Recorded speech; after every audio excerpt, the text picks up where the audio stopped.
Very good morning. In the previous class, we had done about when and where, right? When and where. Now, in this chapter, we will be doing, or in today's class, we will cover the areas how and when, right? What or where में हमने पढ़ा था कि what is history? What is history? Then we had read that where these people of history or of past they lived, right? In the previous class we had also read that how our country got its name because it was lying to the east of the river Indus, जिसे हिंदी में कहते थे सिंधु। तो पहले इसका नाम सिंधु पर से पड़ा, उसके बाद धीरे धीरे इंडस से इंडोस, देन इंडिया। इस ढंग से ये जो एवोल्यूशन था हमारे नेम का हुआ। Now in this chapter we will cover the areas how. हमें कैसे पता कि पास्ट में क्या हुआ, हमें कैसे पता हिस्ट्री में क्या हुआ। How do we know? We had not been there, हम तो वहां थे ही नहीं, हमें क्या पता क्या होता था वहां पर। सो आप लोगों को याद होगा कि during this lockdown also you must have seen those tele serials, Mahabharat, Ramayan. ये आप लोगों ने टेली सीरियल जरूर देखे होंगे because these were telecasted during the pandemic last year.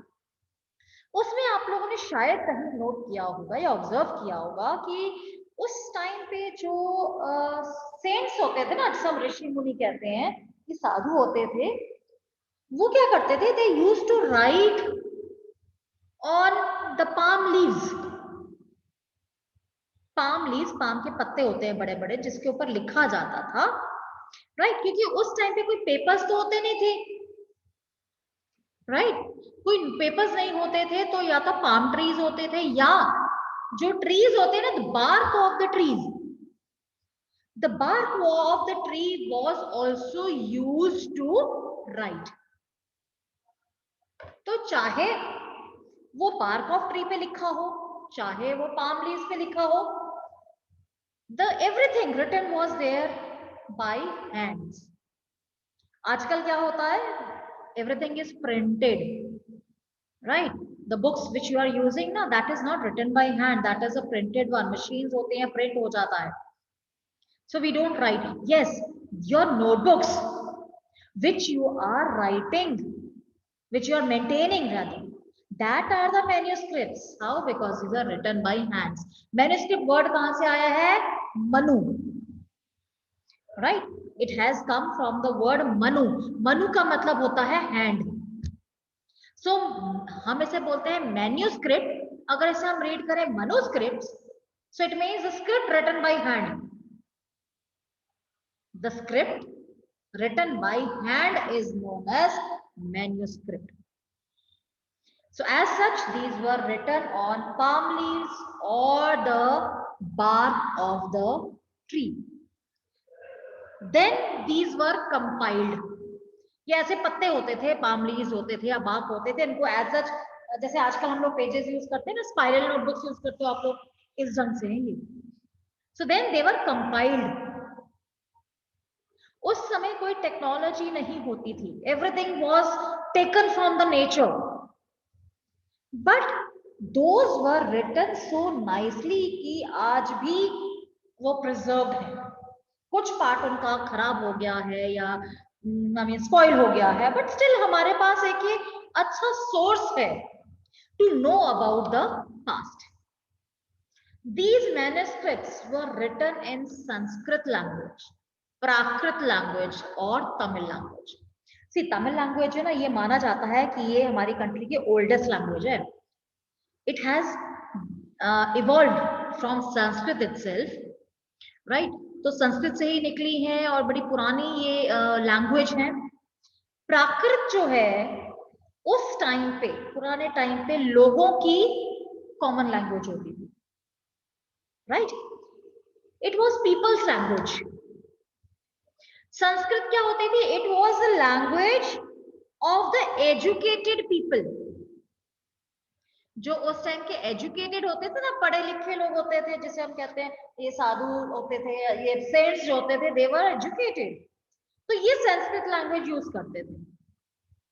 और those who used to write, they sometimes they wrote in Sanskrit language to please the rulers also.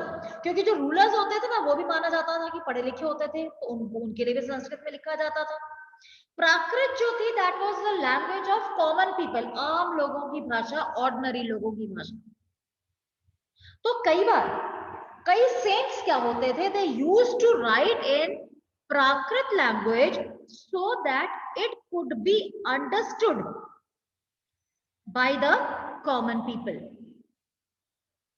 कि भाई संस्कृत लिखेंगे तो वो जो एजुकेटेड है वो ही पढ़ पाएंगे. जो अब आम लोग हैं, आम लोग तो पढ़े लिखे नहीं होते थे ना, the common people were not so educated. तो उनके लिए ही प्राकृत लैंग्वेज में लिखा जाता था. These manuscripts, these were preserved in temples and monasteries. Monasteries का concept बहुत बाद में आया.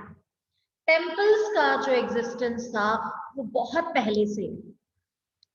राइट. डिफरेंस मैं आपको बता देती हूँ. टेम्पल्स तो I don't think there is any need to explain कि टेम्पल्स में जहाँ पर आइडल्स होते थे, भगवान के लोग जाते थे पूजा करने, सो ऑन. और उस समय क्या होता था कि जो टेम्पल्स होते थे, they were very good centre of से where the people they could assemble, they could discuss about their problems, they got the solutions. Common मिलने की जगह होती थी जहाँ पर लोग आपस में आके डिस्कस भी करते थे. जो रिलीजियस फंक्शंस होते थे वो भी टेम्पल्स में होते थे. राइट. मोनास्ट्रीज क्या थी कि ये जब बौद्ध रिलीजन स्टार्ट हुआ इंडिया में, right, and when it was spread to the east of Asia, right, east Asia, south Asia में फैलने लगा.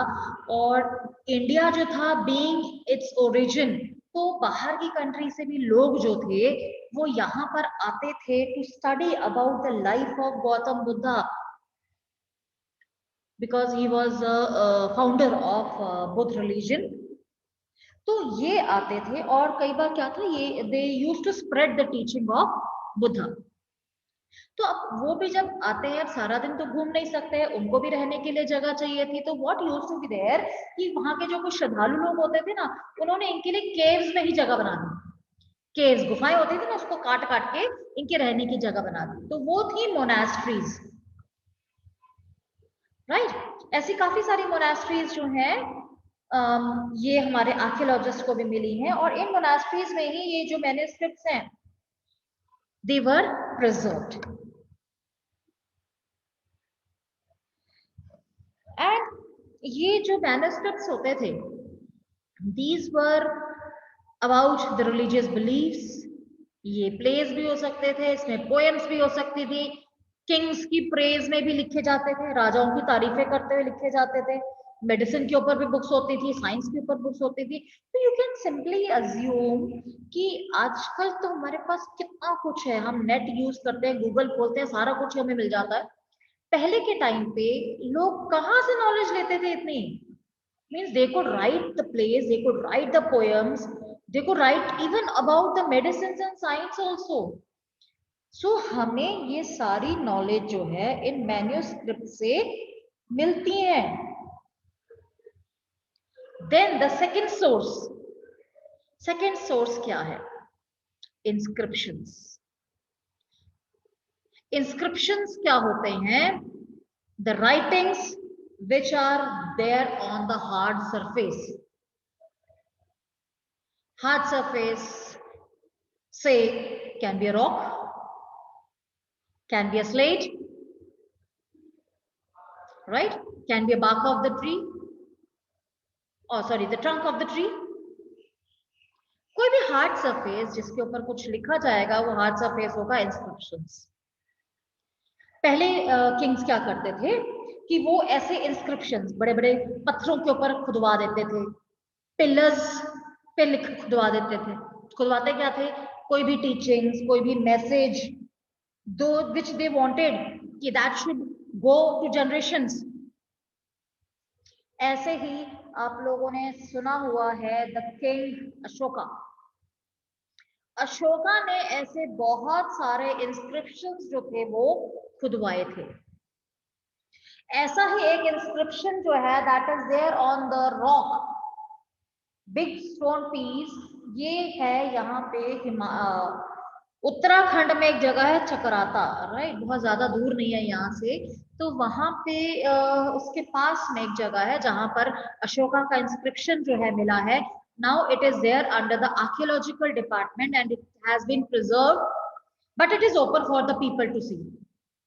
बट हम लोग उसको देख के ना समझ नहीं पाते हैं कि लिखा क्या है, because that inscription is written in Prakrit language. Prakrit language उस समय, as I said, it was the language of the common people, तो हमें वो समझ नहीं आती है। But yes, that could be a good source of knowledge for the people at that time, right. यहाँ पे आप देख सकते हैं इस टाइप के इंस्क्रिप्शंस हैं, ये कैसे इसमें इसके ऊपर एनग्रेव्ड है। इंस्क्रिप्शंस जो है ये हार्ड सरफेस पे एनग्रेव किए जाते थे, लिखे नहीं जाते थे। These are engraved, and that is the reason that these inscriptions could last long. खुदा हुआ है उसके ऊपर, that could last long. You know, कई बार आप लोग क्या करते हैं अपने स्कूल में बेंचेस के ऊपर कंपास से लिख देते हैं आप, that becomes an inscription then. You should not do so. You should be, I mean, not be spoiling the public property. But I'm just giving you an example. It happens, right? So it can be a stone. It can be on metal. Metal की sheets होती हैं जो, उसके ऊपर भी लिखा जा सकता था। बेक्ड क्ले, बेक्ड क्ले क्या होती थी कि आई मीन मिट्टी से या क्ले से ऐसा कुछ बड़ा सा पीस बना देना, उसके ऊपर लिख लेना, उसको बेक कर देना, फायर में बेक कर देना, right. So baking in the fire, that was also, वो हार्ड हो जाता था and that could last long. Have script, letter और साइंस, या तो उसको साइन लैंग्वेज में लिखते थे या पूरी स्क्रिप्ट ही लिख देते थे। It could be in the sign language, it could be an entire script.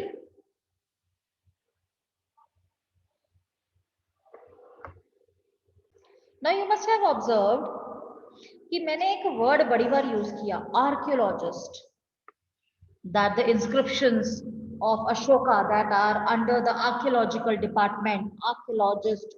Who are these archaeologists? These are the humans, or these are the people who study human history, who dig under the earth, under the surface of the earth to study the remains, right? Human history पढ़ते हैं, वो जमीन के अंदर खोदते हैं, खुदाई करते हैं, जिसे हम कहते हैं एक्सकवेशन। जो जमीन के अंदर खुदाई की जाती है, that is called excavation, right.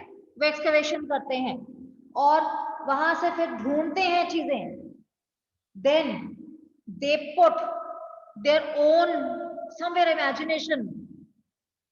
सो कुछ एविडेंस, कुछ इमेजिनेशन, और हमारे सामने एक स्टोरी बन के आ जाती है कि हिस्ट्री में ऐसा हुआ था, राइट। यू कैन सी ये सारी चीजें जो हैं कैसे ये एक्सकवेशन में मिलती हैं। You can see these spots. Surprisingly ना कि इतने साल हो जाते हैं और ये चीजें वैसी की वैसी होती हैं, नेचर है। So you can even see in the picture कि एक केव का सीन है, how accidentally fire was discovered, how the meat was cooked, how the stone tools were made, and all the other activities which were carried out. कैसे hunting होती थी, आप कैसे आराम से इसको pictures में देख सकते हैं। These are the tools. ये वो tools हैं जो excavation में मिले हैं, इनके कुछ remains मिले हैं। We don't say कि as it is these tools were found. We don't claim it. But yes, some remains of these tools have been found. Here you can see jewelry. Wow, ये jewellery जो है ये भी excavation में मिली है, खुदाई की गई और वहां से मिली, right? You can see so beautifully it has been made. So यहाँ भी ज्वेलरी के भी रिमेन्स मिले हैं। ये ज्वेलरी जो थी ये क्ले की भी बनी होती थी, ये बीड्स की भी बनी होती थी, and somewhere these were also made of the metals, right? Then the term comes historians, the scholars. ये जो words है ना, you will be using it very frequently in history. So the historians who study the past. तो अभी हमने क्या पढ़ा कि हमें पास्ट के बारे में कहां से पता चलता है? Manuscripts, inscriptions, right? Which are used by the archaeologist to convey us what happened in the history, right? So these are the sources. Historians जो होते हैं, they study the past sources, they study the information that is found, and then they tell us or this generation how or what happened in the past.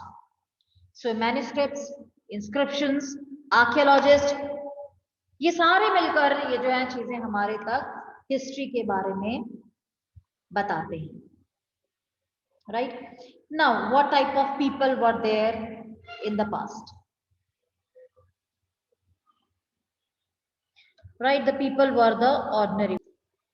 So what type of people were there?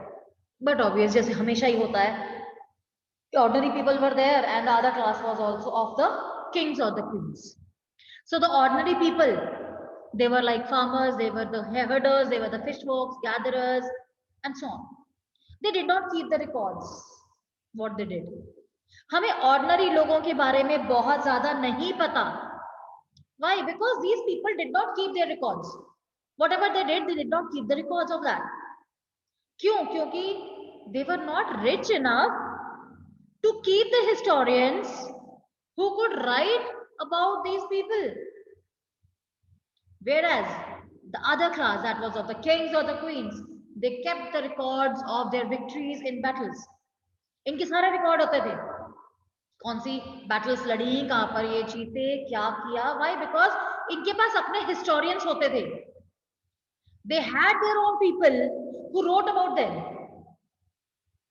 So these were rich enough to afford those people who could write about them, right? So that's the reason कि हमारे पास ordinary लोगों के बारे में बहुत ज्यादा information नहीं है, लेकिन किंग्स एंड क्वींस के बारे में हमारे पास बहुत सारी इंफॉर्मेशन है. And when did all these things happen? कब हुई ये सारी? इसे हम दो पार्ट्स में डिवाइड करते हैं, right? How it is divided. अब हमें सारे ईयर्स तो हम नहीं याद कर पाएंगे ना, कि बिकॉज अभी तो वी नो कि हमारा इंग्लिश कैलेंडर के हिसाब से 2021 गोइंग ऑन. तो जितनी हिस्ट्री में या जितने आर्कियोलॉजिस्ट को चीजें मिली हैं, अब वो खाली 2000 ईयर्स पुरानी तो नहीं है, वो उनसे भी पुरानी है. तो हम उसको कैसे मेजर करेंगे, हम उसको कैसे पता करेंगे? इसके लिए हिस्टोरियंस ने क्या किया कि the year of the birth of Jesus Christ was taken the first year. अभी 2021 हो गया ना, तो हम कह सकते हैं कि जीसस क्राइस्ट के बर्थ को 2021 ईयर्स हो गए हैं, क्योंकि जीसस क्राइस्ट के बर्थ को फर्स्ट ईयर माना गया, और उसके बाद जो भी ईयर्स आते रहे उसको हमने 1 2 3 4 करते करते हम 2021 तक पहुंच गए. इसे हम क्या कहते हैं शॉर्ट फॉर्म में? एडी और एनो डोमिनी और common era, which represents the years after the Christ was born. ये वो सारे years रेफर करता है after the Christ was born, right? अब इससे पहले जो हुआ होगा उसके बारे में हम कैसे पता करेंगे? उसके लिए हम टर्म क्या यूज करते हैं? BC, बिफोर क्राइस्ट, और BCE, बिफोर कॉमन एरा। वो कौन से ईयर्स हैं? It represents the years that were before the Christ was born. And you know AD में हम कैसे काउंट करते हैं कि जो चीज से 500 इयर्स एडी में हुई होगी या जीसस क्राइस्ट के बर्थ के 500 साल बाद हुई है, एडी हुई है, इट मींस वो पुरानी है। जो 1000 इयर्स एडी हुई होगी वो नई है, जो 2000 एडी हुई है वो और न्यू है। लेकिन हम बीसी में ऐसा नहीं करते। बीसी में जो चीज 500 इयर्स बीसी है वो न्यू है, और अगर वो 2000 इयर्स बीसी है तो वो ज्यादा ओल्ड है। ये हम उल्टा चलते हैं,